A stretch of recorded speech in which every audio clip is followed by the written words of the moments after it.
Well, let's take a look at a small transaxle for one of our Turkey customers. Okay,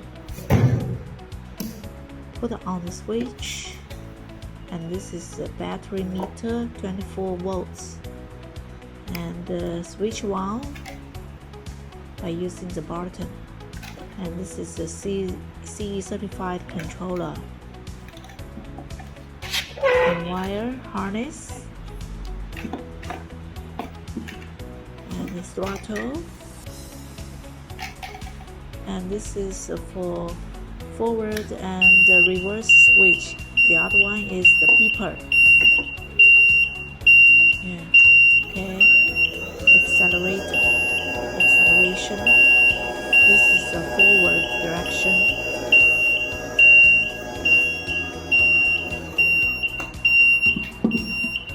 and put the gear to the reverse position.